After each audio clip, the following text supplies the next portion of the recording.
यूं हुआ सूखे फूलों के बीच अकेली बैठी थी। उसके हाथों में मिट्टी थी, मगर कोई बीज अंकुरित नहीं हो रहा था।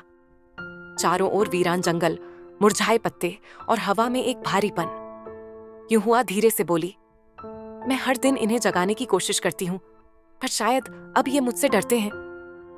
अचानक पेड़ की शाखों से एक काली छाया सरकती है। उसकी आंखों में अंधकार झिलमिलाता है। राजमहल में लिएनशिया तलवार के साथ घुटनों पर बैठी थी। सामने खड़े राजगुरु ने एक जली हुई किताब उठाई और कड़वी आवाज में बोले, जिस लड़की के फूल लोगों को जीवन देते थे, वही अब मृत्यु का कारण बन रही है। ये जंगल अब उसका दास है। लिएनशिया बोली, वो मेरी दोस्त थी, मैं उसे मार नहीं सकती। राजगुरु ने कहा, फिर देखो कैसे पूरी दुनिया उसके साथ मरेगी।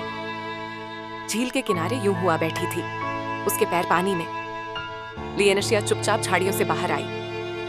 यूं हुआ मुस्कुराकर बोली, इतने दिन बाद आई हो लिएन, फूलों से डर गई हो क्या?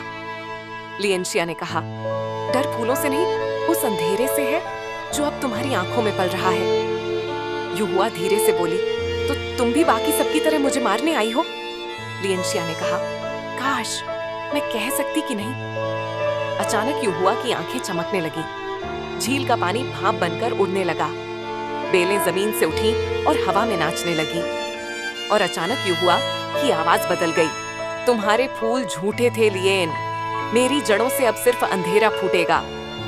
लिएनशिया बोली, तुम वो नहीं हो जिससे मैं पहले मिली थी और जिसने मुझे पहली बार फूल दिया था। ये कोई और है। बेलें लिएनशिया के चारों ओर लिपटी, मगर उसने अपनी तलवार खींची। आंखों में आंसू और दिल में एक आखिरी उम्मीद।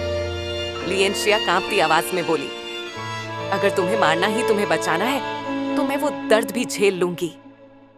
यूं हुआ कि आंखों में शांति थी और वह बोली, कभी कभी मौत ही सबसे बड़ी मुक्ति होती है, शुक्रिया। लिएन अपनी तलवार को उसके सीने में उतार देती है। झील फिर से शांत हो जाती है और बेलें हवा में झड़ जाती है। लिएनशिया के हाथ में एक काले फूल का निशान उभर आता है। उसकी सांसें भारी हो जाती हैं। एक हल्की सी फुसफुसाहट कानों में गूंजती है।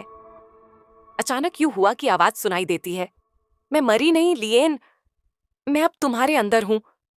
लिएनशिया धीरे से बोली, शायद सबसे खतरनाक बीज वही होता है जो दिल में उगता है।